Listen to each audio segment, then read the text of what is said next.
trastornos del calcio, fósforo, bueno, si es que nos alcanza el tiempo, terminamos, y si no, tenemos una hora más, jueves o viernes, como habíamos quedado ya.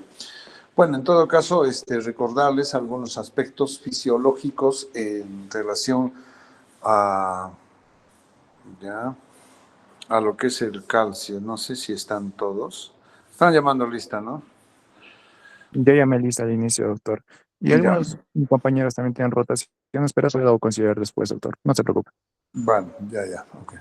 Bien, entonces, a ver, normalmente el calcio total, ¿no es cierto?, está entre 8.5 hasta 11 miligramos, inclusive por decilitro de sangre, ¿ya? Es bueno siempre que estos intervalos, estas cifras, los tengamos ya bastante bien en cuenta, porque después, tenemos que saber interpretar, ¿no? Obviamente, digamos, la nomenclatura internacional es miligramos por decilitro. Pues, sin embargo, también se puede dar en milimoles por litro. Bueno, eso en su momento vamos a aclarar. Entonces, pero ¿qué pasa, no? Cuando hablamos de trastornos del calcio, como en las otras hemos estado ya indicando, siempre vamos a tener problemas de déficit, ¿no es cierto? O de exceso, ¿ya? Cuando hay exceso estamos hablando de hipercalcemia, y cuando hay déficit o falta estamos hablando de hipocalcemia. Pero como siempre, a ver, recordemos algunos aspectos fisiológicos y fisiopatológicos, ¿no? ¿Qué pasa cuando el calcio baja o sube? Cuando baja el calcio, ¿no? A ver, no sé, a ver, o sea, creo que Ya dejo de compartir, se ha doctor. desconectado, Permítame ¿no? un... Sí, sí, sí.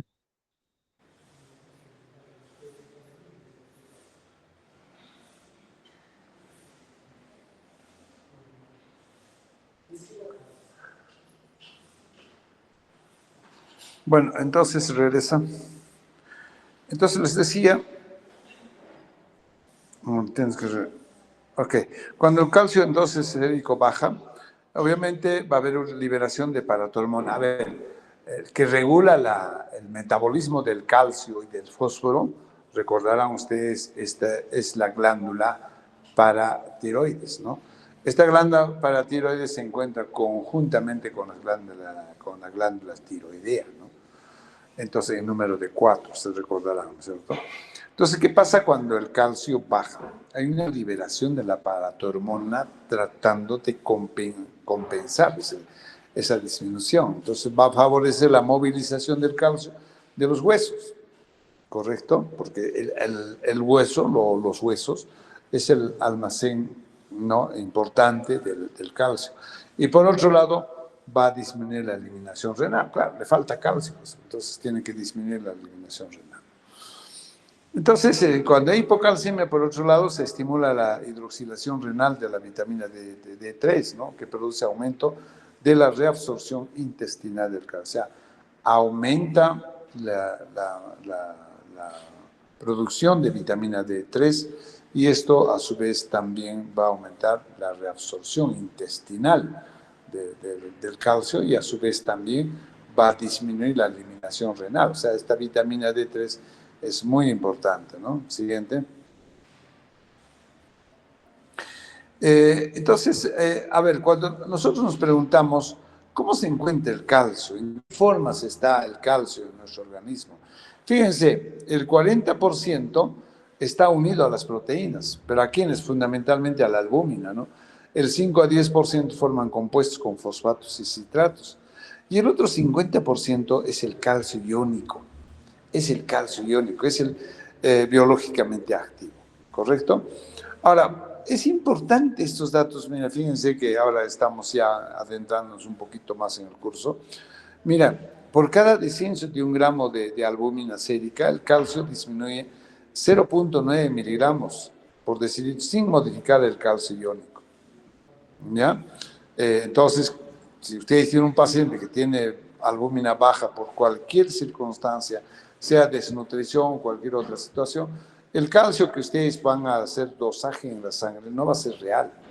Entonces hay que considerar que por cada gramo de albúmina que baja, va a disminuir el calcio ¿no? En 0,9. Por otro lado, ahora que hemos terminado de ver el tema del equilibrio ácido básico, fíjense, en casos de alcalosis aumenta la fijación del calcio a la albúmina, ¿no? Y desciende, en este caso sí, el calcio iónico. Entonces también si estuviéramos en casos de alcalosis, tenemos que también considerar este aspecto. O sea, no es real el que tú estás haciendo el dosaje en la sangre, ¿no? Entonces, va a existir una verdadera hipocalcemia cuando el calcio sérico está menor a 4 miligramos por decilitro. O sea, estamos diciendo que normalmente el calcio debe estar entre 8,5 a 11, ¿no? En realidad, 8,5, 8 ya es bajo, ¿no? 7,8, 7,5 es bajo. Pero lo que está diciendo acá es de que vas a tener clínica y vas a tener problemas cuando el calcio está por debajo de 4. Seguramente eso mismo pasa también con el sodio, o sea, inmediatamente apenas baje el sodio, tampoco trae todavía síntomas, ¿no? Por ejemplo, una verdadera hiponatremia con todo el cuadro clínico así, ¿no? Está por debajo de 120, 125 todavía, ¿no? Entonces, es importante, mira, tendremos que valorar siempre cómo está el nivel de albúmina en este paciente y si hay trastornos del equilibrio ácido básico, ¿no? Si está en alcalosis, bueno, tengo que reajustar, ¿no? A los niveles del calcio que nos está dándonos las cifras. Siguiente. Ahora sí, vamos a ver entonces cuáles son las causas, en este caso, ya empezando a hablar de hipocalcemia, ¿no? Bueno, tendremos que definir la hipocalcemia como la cifra total del calcio total por debajo de 8,5 miligramos por decilitro, ¿no? Esa sería una hipocalcemia. Entonces, ¿cuáles son las causas? El deficiente aporte de calcio desde el hueso o intestino, ¿no? Casos de hipoparatiroidismo, por ejemplo, cuando no hay una buena función de la paratiroides. ¿En qué casos, por ejemplo, quirúrgicos? Cuando se saca, por ejemplo, la tiroides con la paratiroides y todo, ¿no? Irradiaciones o infiltraciones, ¿no? Y causa idiopática como el síndrome poliganglionar autoinmune, candidiasis, ¿no? Hipomagnesemia, hipermagnesemia, ¿no? Enfermos críticos, en casos, por ejemplo, de sepsis, grandes quemados, ¿no? Resistencia ósea a la paratormona. Mira, fíjense, todo estas, ahorita lo que estamos mencionando, son causas de hipoparatiroidismo. Y el hipoparatiroidismo sí va a llevar a hipocalcemia. Por otro lado, la deficiencia de la vitamina D, ¿no? En este caso, la dieta deficiente en vitamina D o insolación deficientes. Sabemos perfectamente que con la insolación, con los rayos solares, nosotros producimos la vitamina D1, ¿no? Pero la vitamina D1 como tal no tiene función, ¿no es cierto? Tiene que convertirse en vitamina D2, ¿no? Pero para que tenga función la vitamina D, tiene que transformarse en vitamina D3. ¿Dónde? A nivel renal, ¿se acuerdan? Con la 1,25 de hidroxicolecalciferol, ¿no? Recién se activa, ¿no?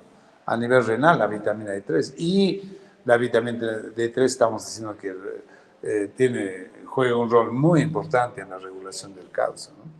Entonces es importante considerar. Entonces, ¿en qué casos vamos a tener deficiencia de vitamina D? Y va a producir hipocalcemia. Dietas, insolación insuficiente, estamos diciendo, síndrome de malabsortivos, cirugía del tracto digestivo superior, insuficiencia renal, síndrome nefrótico, anticonvulsivantes, cuando el paciente está tomando difenidantoína, barbitúricos, raquitismo dependiente de la vitamina D tipo 1, dependiente del tipo 2, raquitismo resistente a vitamina D, ¿no? Siguiente. Entonces, causas importantes de hipocalcemia. Por otro lado, fíjense, la hiperfosforemia o hiperfosfatemia, cuando el fósforo está alto. A ver, el calcio y el fósforo, ¿no? Caminan de la manito, pues, ¿no? Son primos hermanos. Baja el calcio, el fósforo se sube. Y al revés, cuando el fósforo baja, el calcio está elevado, ¿no? Entonces, ¿quién nos regula todo esto? Estamos diciendo nuevamente la paratiroides, ¿no? Esta glándula, a través ¿no? de la hormona que secreta, que es la paratiroides, ¿no? Entonces, cuando hay hiperfosforemias, también vamos a tener hipocalcemia. Por ejemplo, ¿en qué caso vamos a tener hiperfosforemias? En citólisis tras quimioterapia, en las rhabdomiólisis, ¿no? Luego tenemos las pancreatitis agudas. Fíjense, puedes tener calcio bajo, ¿no? Con calcificación de tejidos blandos. Síndrome del hueso hambriento, también. Metástasis osteoblásticas, ¿no? Exceso de captación ósea del calcio, ¿no? Siguiente. Ok, entonces, estas son las causas de hipocalcemia, ¿no? Entonces, ya hemos dicho, el hipoparatiroidismo, deficiencia de vitamina D3, la hiperfosforemia y todo lo que hemos mencionado. Ok, ahora, ¿cómo es de que se regula el calcio? Fíjense, ¿no? Cuando el calcio baja, nuevamente, mira, esos botoncitos que están viendo ustedes son la paratiroides. Ustedes saben que esos botoncitos están detrás de la tiroides, ¿no? En nuestro cuello, ¿no? En la garganta, decimos, ¿no? Entonces, ¿qué pasa cuando el calcio baja? Se activa esta glándula y va a producir paratormona, ¿ya? Y la paratormona, ¿qué es lo que va a hacer? Va a tratar de compensar, pues, el calcio, va a sacar calcio de donde sea para compensar esa hipocalcemia. Entonces, por un lado, fíjense, va a aumentar la resorción ósea. Estamos diciendo que el hueso es un almacén importantísimo de calcio, ¿no? Entonces va a aumentar la resorción. Por otro lado, fíjense, la flechita va a aumentar la reabsorción de calcio, ¿no es cierto? ¿Dónde? A nivel intestinal, por ejemplo, ¿no? Va a disminuir la reabsorción de fosfatos, va a aumentar la síntesis de la 1,25-dihidroxicalciferol, que es el que activa buenamente a nivel renal la vitamina D3, ¿no? Y por otro lado, obviamente, ya así dicho, va a aumentar la absorción de calcio a nivel intestinal.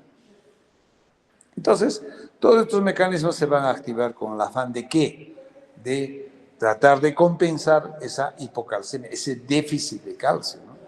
Y eso es lo que pasa, ¿no? Fisiológico. Siguiente. Muy bien, ¿cómo reconocemos nosotros una hipocalcemia? O sea, ¿qué signos y síntomas? Fíjense, ¿no? Les había mencionado signos, síntomas, cuadro clínico. Cuando es de sodio, ¿qué cosa es? Cerebro. Cuando es de potasio más, es corazón. Ahora vamos a ver, ¿no? Los músculos, sobre todo, la musculatura. Vamos a ver. ¿Qué pasa cuando hay signos tempranos de hipocalcemia? Va a haber parestesias peribucales, ¿no? Como que va a haber una especie de calambres a nivel peribucal, en los labios. Va a haber tetania. Tetania es contracturas musculares en forma persistente, ¿no? Esos son los signos tempranos. Y los signos tardíos de hipocalcemia, fíjense, va a haber espasmo carpopedal, va a haber contracción de la mano y de los pies. Es carpo, mano, pedal, pies, ¿no? Podemos encontrar signos de Trussell, ¿no? ¿Qué significa esto? De que de pronto el antebrazo con el brazo se contrae, ¿no? Puede ser una flexión involuntaria, ¿no? Esto espontáneamente, de pronto se flexiona. A ver, miren vuestro antebrazo, brazo.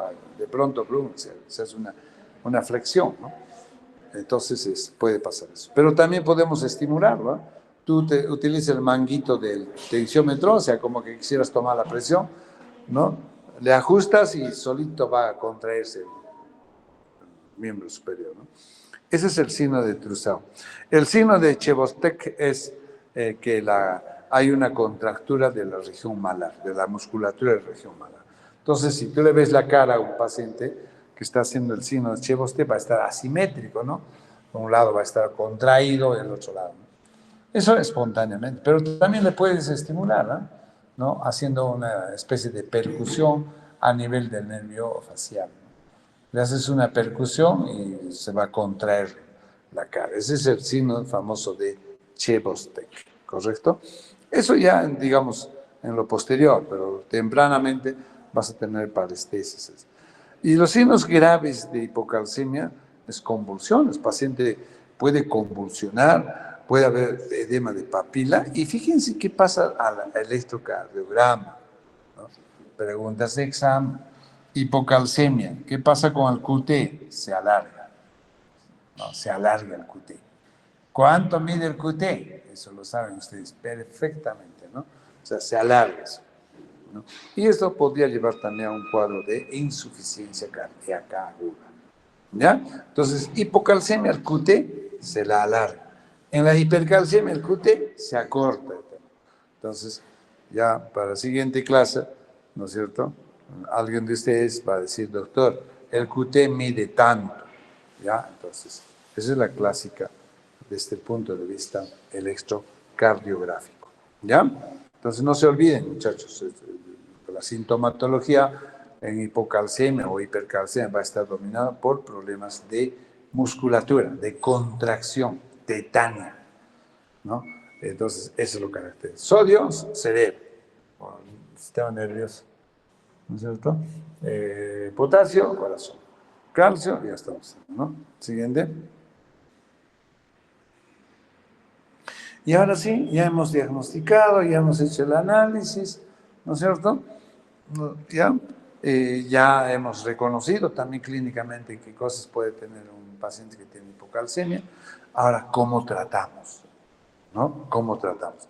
Fíjense, cuando hay hipocalcemias agudas y son sintomáticas, o sea, está contracturado este paciente, vamos a darle gluconato de calcio.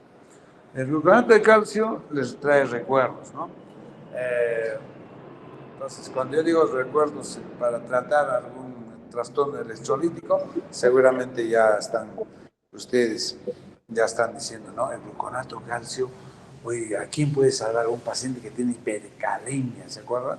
Es lo primero que podemos hacer. Pero acá, ¿qué vamos a hacer? El paciente le falta calcio. Entonces, hay dos formas de tratar cuando está agudo. Uno, que el gluconato de calcio le demos, ¿no? 6 ampollas. ¿Cómo así? Mire, mira, en realidad deberíamos darle 600 miligramos. Pero, ¿cómo está? Una ampollita de gluconato de calcio tiene 90 miligramos de calcio elemental. Entonces, para 600 más o menos necesitamos unos 6 ampollas, pues, ¿no? Esas 6 ampollas, ¿cómo debemos dar? Mira, la mitad vamos a darle, ¿no? En 100 mililitros de dextrosa al 5%. La mitad, o sea, 3 ampollas. ¿Ya? Eso lo vamos a pasarlo en 20 minutos. Y la otra mitad de este gluconato de calcio lo vamos a dar en 1000 mililitros y vamos a pasar el resto del tiempo. ¿Ya? Entonces, uno ponemos STAT inmediato, 3 ampollas, diluido en 100 de dextrosa, y la otra mitad le ponemos en el resto del día. Esa es una forma. La otra es de que tú le des este gluconato de calcio cada 8 horas, por 3 hasta 5 días. ¿Ya? Esa es la forma de tratar las hipocalcemias agudas sintomáticas. Pero si tú tienes hipocalcemia crónica, como nuestros pacientes renales crónicos, que ustedes están aprendiendo ya a evaluarlo, a distinguirlo, a identificarlo, a convivir con nuestros pacientes crónicos, por lo menos los que están rotando, ¿no? Estos pacientes tienen hipocalcemias crónicas, eso vamos a explicarlo en su debido momento. ¿Por qué? Entonces tenemos que reponerle el calcio. Y el calcio, pues, vamos a darle en forma de carbonato de calcio, 1 gramo 3 veces al día, o sea, 3 gramos por día. Y le vamos a dar calcitriol, 0.5 microgramos hasta 1 microgramo. El calcitriol viene a ser la vitamina D3, ¿no? Esa vitamina D3, ¿qué estamos haciendo? Ayuda a absorber el calcio a nivel intestinal, ¿no es cierto? Entonces también debemos dar este tratamiento a nuestros pacientes. Entonces, en la aguda y la crónica vamos a tratarlo así. No, la otra molécula es el citrato de calcio, ¿no? Es una molécula muy buena también para poder tratar a estos pacientes. Entonces, no se olvide, caso agudo, tiene que ser rápido, ¿no? Así como hemos indicado, ¿no? Y el caso crónico, sí, pues en forma crónica también vamos a tener que darle su calcio a nuestros pacientes. ¿Ok? ¿Sí? Siguiente. Muy bien, entonces eso es la hipocalcemia. Ahora vamos a ver la hipercalcemia. ¿Qué pasa cuando hay calcio incrementado? ¿No? En este caso, cuando el calcio está por encima de ¿cuánto? De 11. Acá dice 11,5, ¿no? 11. Ahí hay que corregir eso. Entonces, cuando está por encima de 11 miligramos, estamos hablando de ¿qué? De hipercalcemia, ¿no? Entonces esto, ahora, se considera una verdadera hipercalcemia cuando la concentración está por debajo, por encima de 15, fíjense, constituye una urgencia médica. Con valores de mayores a 15, a 18, existe un gran riesgo de coma y paro cardíaco. ¿Ah? Cuidado. Entonces, esto es una emergencia. Ustedes pueden tener pacientes de emergencia, ¿no? Con estos valores, ¿no? Cuando ustedes ya vean 15, 16, 17, 18, 20 miligramos, hay que asustarse. Y hay que asustarse y tenemos que actuar rápido, pero, ¿no? Cuando yo digo asustarse, siguiente, hay que ver por qué estaría produciéndose esta hipercalcemia, ¿no? Fíjense, ¿cuáles son las causas? El aumento de la resorción ósea, o sea, muchos están reabsorbiendo el calcio del almacén. ¿Dónde está el almacén? Los huesos. ¿En qué casos hay reabsorción? O sea, donde empieza a sacarse más calcio del hueso. En hiperparatiroidismo primario y secundario, al revés, ¿no? Tumores malignos, hipertiroidismo, inmovilización, pacientes postrados, y en otros casos en hipervitaminosis o cuando hay ácido retinoico incrementado. El otro grupo de hipercalcemia es el aumento de la absorción intestinal del calcio. ¿En qué casos vamos a ver mucha absorción intestinal de calcio? ¿No? Las ingestas de calcio elevados, presión disminuida, insuficiencia renal crónica, síndrome de leche álcala, hipervitaminosis, uso de derivados de la vitamina D, la granulomatosis, ahora que estamos viendo vasculitis, ¿no? Con poliangeitis, por ejemplo, sarcoidosis, otras, linfomas malignos. En otros casos, ¿no?, que puede producir hipercalcemia es, por ejemplo, por fármacos, ¿no? El litio, tiazidas, teofilina, insuficiencia renal aguda por la rhabdomiólisis, insuficiencia adrenal, feocromocitoma, hipercalcemias, hipercalciúricas e hiperparatiroidismo grave neonatal, ¿no? Entonces, siguiente. Regresa. Entonces, les decía que cuando nosotros estamos con hipercalcemia, regresa, ¿no? Hipercalcemias, sobre todo muy elevadas, mayores de 15, 17, 18, 20, hay que asustarse, les decía. ¿Por qué? Porque el 90% de los casos de hipercalcemia son, miren arriba, por hiperparatiroidismo o tumores malignos. O sea, el paciente está con cáncer. O sea, si yo veo calcio muy alto, tengo que asustarme y decir, oye, no sé, este pacientito esté con cáncer, ¿no? ¿Cómo está? ¿Qué tal? ¿No? Con cáncer, ¿no? Hay que asustarse. Ustedes van a tener una paciente en la emergencia, oye, su calcio está en 20, 18, está en 22, wow, no es que sea cáncer que tiene este pacientito, ¿no? Entonces, entonces 90% de casos de hipercalcemia es debido ¿a qué? A tumores malignos y a hiperparatiroidismo. Luego vienen los otros casos que también nos interesa saber, ¿no? Siguiente. Entonces, igual que en la hipocalcemia, ¿cómo nosotros reconocemos hiper también? Hiper. Vamos a estar con mucho exceso de calcio, ¿no? Va a haber anorexia, va a haber náusea, vómitos, poliuria, polidipsia, ¿no? Puede haber convulsiones, puede haber obnubilación, coma, ¿no? Insuficiencia renal progresiva, ¿no es cierto? Y puede haber hipertensión arterial también, que puede hacerse severo. Y el QT, el electrocardiograma, ¿cómo va a estar? Va a estar corto. O sea, la regla mnemotécnica, cuando hay hipocalcemia, poco, el QT se alarga. Cuando hay hipercalcemia, cuando está mucho calcio, el QT se acorta, se al revés, ¿no es cierto? A ver, preguntitas de examen, les digo, del curso de nefrología, de ENA, SERUM, etcétera, ¿no? Siguiente. Entonces, así podemos reconocer un cuadro de hipercalcemia. Siguiente.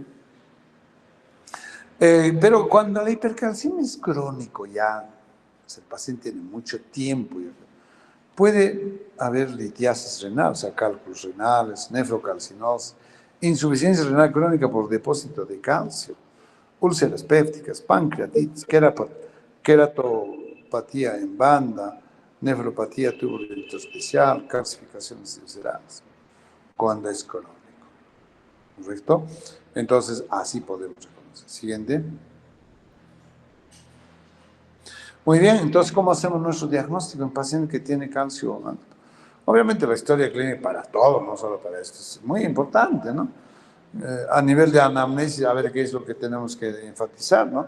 Averiguar cuánto tiempo de evolución tiene estos síntomas, si hay antecedentes de litiasis, ¿no? O sea, presencia de cálculos renales, ver signos clínicos de causas raras de hipercalcemia, signos de impregnación, dolores óseos, fracturas patológicas. O sea, por historia clínica vamos a nosotros averiguar. Y al examen físico nos interesa ver cómo está el estado de dilatación, la condición hemodinámica, cómo está su presión, frecuencia cardíaca, el estado de conciencia, presencia de dolor, calcificación de partes blandas, etc., ¿no? Siguiente. ¿No? Entonces, eso es lo que nos debemos. En laboratorio, obviamente, hacer dosaje de calcio, total calcio iónico, el fósforo, albúmina, hemos dicho que tiene que ver mucho, ¿no? La urea, creatina, ver cómo está función renal, un hemograma, hacer estudios de electrolitos, ¿no? Dosar calcio, fósforo en orina, y bueno, obviamente, cuánto de paratormona hay tiene el paciente y la vitamina D, ¿no? Siguiente. De esa forma podemos hacer diagnóstico, ¿no? Obviamente vamos a recurrir también al estudio de imágenes, ¿no? Y para eso hemos estudiado pues, todo un capítulo de imágenes. ¿Para qué nos puede servir todos la imagenología en nefrología y en urología, ¿no? Porque finalmente el urólogo también ve vías urinarias, ¿no? Entonces, ¿qué exámenes nos va a interesar? Obviamente estamos diciendo unas causas importantísimas después de que puede haber cáncer, ¿no? Entonces, hay que hacer estudios diagnósticos de masas mediastinales, linfomas, sarcoidosis, bueno, en fin, ¿no? El siguiente. Entonces, las imágenes sí nos va a servir. También estamos diciendo que puede haber cambios electrocardiográficos, ¿no? Entonces, acá el QT va a estar acortado, va a haber problemas de conducción, la sístole mecánica y el periodo refractario predisponiendo a arritmias cardíacas, en fin, ¿no? Siguiente. ¿Y cómo tratamos la hipercalcemia? ¿Qué hacemos para sacar el calcio del organismo del paciente? Fíjense entonces, el primer objetivo fundamental para cuando tratamos el calcio o la hipercalcemia es la hidratación del paciente. Eso es lo primero que tienen que decir, ¿verdad? Tenemos que hidratarlo al paciente severamente. Luego, aumentar la eliminación del calcio por la orina. Si tú tienes un riñón que te está funcionando bien y hay que aprovechar, perfecto, pues, aumentamos la eliminación del calcio. Hay que inhibir la reabsorción ósea del calcio. Oye, no necesito calcio. Tengo que bloquear la absorción del almacén. ¿Dónde está el almacén del calcio? En el hueso. Tendré que utilizar medicamentos que bloqueen la reabsorción. No necesito. Eso es una cosa muy importante. Y obviamente tenemos que tratar la enfermedad de base. ¿Cuál es la causa? ¿Es un hiperparatiroidismo? ¿Es un cáncer? No sé, todos los que hemos mencionado. Porque de qué sirve, tú puedes hacer hidratar, tratar, pero no estás tratando la enfermedad de base, la enfermedad de fondo, la enfermedad que está produciendo. Estos son los 4 objetivos fundamentales, ¿no? Cuando tenemos un paciente que tiene hipercalcemia, ¿no? Siguiente. Entonces, para cumplir esos objetivos, ¿qué tenemos que hacer? ¿Cómo hidratamos al paciente? Utilizando cloruro de sodio hasta 3, 6 litros de líquido, ¿no? Tenemos que utilizar. Salvo que me diga, doctor, te tiene insuficiencia renal, no orina el paciente, pues ni a hablar. ¿Qué le vamos a meter pues tanto líquido, no? Entonces, el cloruro de sodio al 9 por 1000 aumenta la excreción urinaria de calcio, incrementa el filtrado glomerular, disminuye la absorción tubular de sodio y calcio, ¿no? Así tenemos que hidratar al paciente. Siempre y cuando, repito, nos responda ese riñón. Aumentar la eliminación del calcio por orina. ¿Qué tenemos que hacer? Utilizar diuréticos potentes como la furosemida. Podemos utilizar hasta 200 miligramos. Cada ampollita de furosemida tiene 20 miligramos. Podemos utilizar hasta 10 ampollas, o sea, 200 miligramos, ¿no? En bomba. Va a favorecer la calciuria y evitar la sobrecarga vascular, ¿no? Ahora, nuestro tercer objetivo que hemos dicho, que tenemos que decir, oye, hueso, que ya no salga el calcio, el hueso, pues hay que bloquear la reabsorción porque nos está abrumando de calcio incrementado. Entonces, para inhibir la reabsorción de ósea del calcio, ¿qué tenemos que utilizar? Los bifosfonatos, ¿no? Como el pamidronato, 90 nanogramos por día endovenoso, el clodronato, 1500 a 2000 nanogramos por día vía oral, la mitramicina, 25 microgramos kilo bolo, y pasarlo en 4 horas, y la calcitonina, 4 unidades por kilo, 2 veces al día, subcutáneo o intravenoso. Estos son los medicamentos que van a bloquear la reabsorción. Bifosfonatos, el clodronato, mitramicina, calcitonina. Siguiente. Ahora, siguiente. Si tienes un paciente que está haciendo hipercalcemia por linfoma, por ejemplo, por tuberculosis o sarcoidosis, es mejor utilizar los corticoides, como la dexametasona, 3 veces por día endovenoso. La hemodiálisis, sobre todo en pacientes que no te responden pues, al tratamiento, ¿no? Hay que dializarlo. Pues. ¿Qué pasa si tienes un paciente que tiene insuficiencia renal? Ni hablar, ¿no? Dializarlo mejor, sacarle el calcio con la máquina. La paratiroidectomía de emergencia también se puede dar, ¿no? Estamos diciendo que acá hay un hiperparatiroidismo tremendo, ¿no? Hay que movilizar al paciente y finalmente tratar la enfermedad de fondo, el causante del problema, ¿no? Entonces, esos son los objetivos que nosotros debemos alcanzar cuando tratamos una hipercalcemia. ¿Correcto? Muy bien. Siguiente.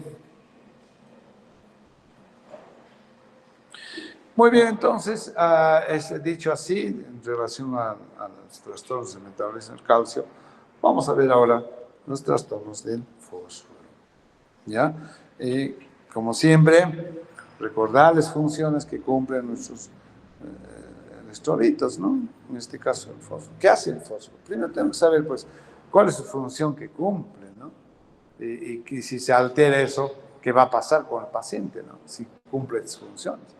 Eso es lo que siempre primero debemos saber, recordar. Por eso les hago un recuerdo, un recorderis sobre la fisiología y las funciones, ¿no? Entonces, ¿cuáles son las funciones más importantes del fósforo?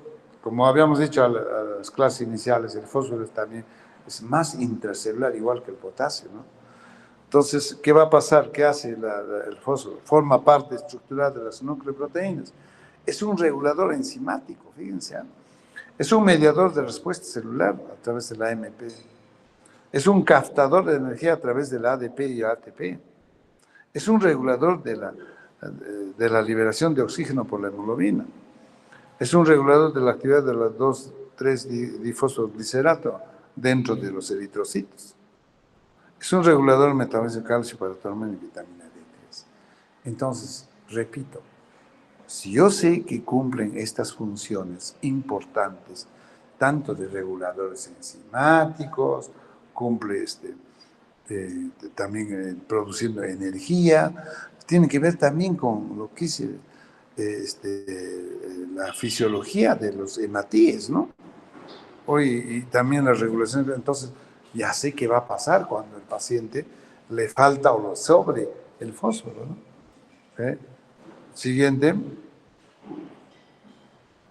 Entonces, ¿cómo se regula el fósforo? Fíjense, a través de la paratormona, ya hemos dicho ya, la paratormona regula el calcio y el fósforo.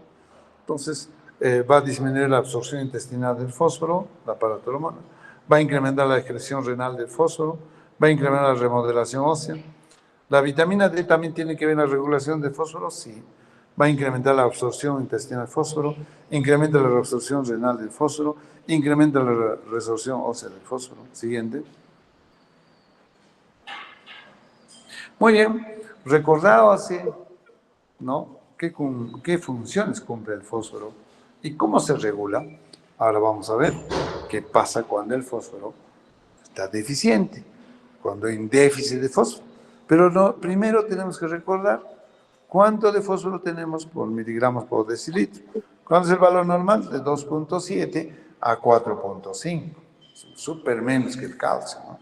Repito, ahí está entre paréntesis, mira, fíjense, 2,7 a 4,5 miligramos por decilitro. Entonces, si hablamos de hipofosfatemia o hipofosfatemia o hipofosforemia, así también se llama, fosforemia, hipofosforemia o hipofosfatemia, estamos diciendo que el valor está por debajo de 2.7, correcto. Puede disminuir el fósforo plasmático sin que disminuya el fósforo corporal total por paso de fosfatos al compartimento intracelular del hueso. En el plasma se encuentra en forma de fosfato y solo un 15% va ligado a las proteínas. Importante. Siguiente. ¿Cuáles son las causas de hipofosfatemia o hipofosforemia? Entrada de fósforo al interior, o sea, cuando hay un incremento exagerado del fósforo hacia dentro de las células. ¿En qué caso puede pasar eso? La sobrecarga de hidratos de carbono, la recuperación nutricional, alcoholes respiratorios. ¿Ya? La remodelación ósea es otra causa, es como el síndrome del hueso hambriento. Pérdidas renales. Claro, va a haber fósforo bajo, pues sí va a perder por el riñón, ¿no? ¿En qué casos hay hiperparatiroidismo, raquitismo, hipofosfatemia familiar, síndrome de Fanconi, hipomagnesemia y los pacientes post-trasplantados renales? Cuidado, tengan mucho cuidado los pacientes trasplantados, el fósforo se les puede bajar. Siguiente.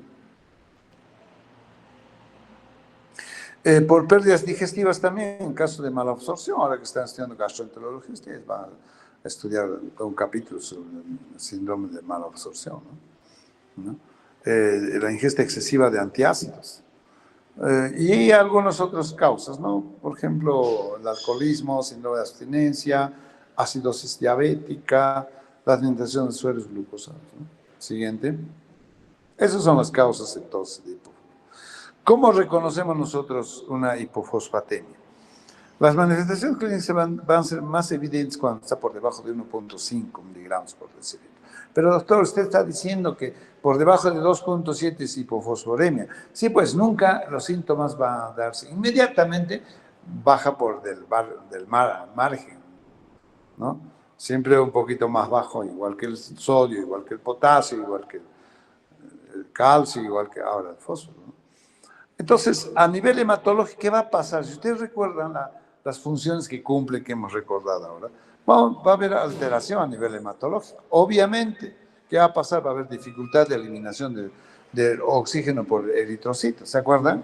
Que gracias al fósforo es de que se elimina el oxígeno, ¿no? Del eritrocito. Entonces, va a haber dificultad. Puede haber hemólisis a nivel hematológico, puede haber inestabilidad en la membrana eritrocitaria por déficit de ATP, que tiene que ver también, la disfunción plaquetaria, alteración de la función fagocítica por los neutrófilos. O sea, fíjense todo lo que puede traer como problemas a nivel hematológico. A nivel, hola María, ¿cómo estás? A nivel neuromuscular, ¿qué va a pasar? Va a haber miopatía, va a haber debilidad muscular, va a haber insuficiencia respiratoria, rhabdomiólisis y puede haber una insuficiencia cardíaca congestiva. ¿Correcto? Entonces, solamente recordemos siempre qué hace este elemento y qué va a pasar cuando le falte, le sobre, ¿no? Miren, pues. Siguiente. A nivel central va a haber encefalopatía metabólica, va a haber irritabilidad, puede llegar a convulsionar, puede llegar hasta el coma el paciente. Puede hacer un síndrome similar al Guillain-Barré, parálisis periódica, ¿se acuerdan? Desde abajo, arriba, progresivamente, ¿no? Puede haber parálisis en general, ¿no? Que puede inclusive afectar la musculatura respiratoria y por consiguiente va a haber, ¿qué cosa? Puede haber una insuficiencia respiratoria, ¿no? Y cuando es crónico la hipofosforemia, vamos a llegar a tener pacientes con osteomalacia. Siguiente.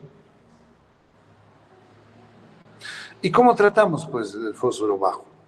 Vamos a administrar fosfatos, ¿no? Que debe ser por vía oral siempre que se pueda, ¿no? Mientras se pueda. Entonces, ustedes saben, eso desde pequeñitos a ustedes les han dicho, toma leche porque es rico en calcio y en fósforo, ¿no? Entonces, si nuestro paciente tolera, muy bien, muchas veces una leve, moderada, solamente reponiendo con ingesta de leche podría ser. Pero en casos severos, tenemos que utilizar el fosfato de potasio como fosfocario, 2.5 miligramos por kilo, y eso hay que diluir en cloruro de sodio al 9 por 100 mililitros, cada 6 horas. El fosfato de sodio podemos dar, ¿no es cierto?, en casos severos también, 30 mililitros 3 veces por día, vía oral. Y obviamente hay que monitorizar el fósforo sérico, cómo está, ¿no? Eso en casos severos. Siguiente.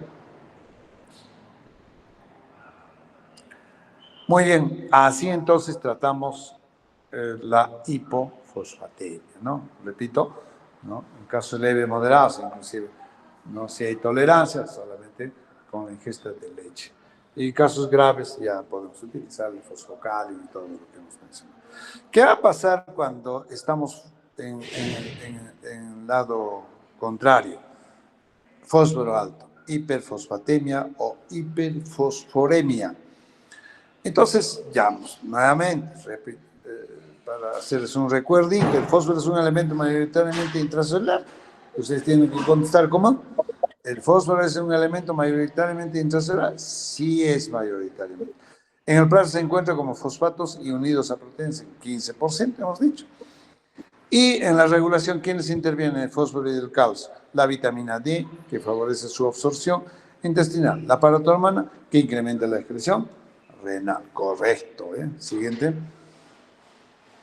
Doctor, podemos quedar aquí, es que tenemos clases ya a las 2 de la tarde y están, bueno, desde abajo van a demorar un poco por todo el problema del tráfico, Correctísimo, doctor. correctísimo, correctísimo. Entonces, vamos a hacer clases mañana jueves, ¿no es cierto? ¿Está bien? El viernes, Jueves, doctor. viernes. Sí, quedamos el viernes a las 12 también, doctor. 12 del día, correcto, correcto. Ya, listo. Ya, muchachos. Doctor, Entonces, nos sí, quedamos sí. un momentito, por favor, como le comentaba, para hablar de esos temas, de esos puntos que le comenté al inicio. Ya, ¿de qué? ¿De qué? ¿De qué? De la asistencia, doctor. Ya, del examen, primero. El examen sí o sí Sí, sí, es el el día examen. sábado, ¿ya? El A día las 8 de la sábado, noche, doctor. 8 de la noche, en el Hospital del Seguro Social, en el auditorio, ¿ya? Entonces, Ok, doctor. delegados tienen que ir a adelantarse, hablar con el de guardianía, decir, señores y señoras, ha llamado el presidente de la República y dice que el auditorio nos van a brindar. Entonces, les van a abrir, van a prender las luces, entonces, tienen que estar 8 en punto de la noche en el hospital. ¿Ya? Ok, Entonces, doctor. ya no hay nada que hacer. No sé, creo que tenían clases, no sé qué cosa, pero el grupo que está rotando se han comprometido en hablar con el doctor mexicano, me han dicho, ¿no? Marcia al menos va a hablar, dice, ¿no? Para que no les den asueto, pues es ahora, y podamos dar examen 8 de la noche. En eso ya no hay discusión, ¿ya? Listo. ¿Qué más? Doctor, en cuanto a la asistencia, hay 7 chicos todavía que están que no podrían dar el examen porque tienen 2 faltas, doctor.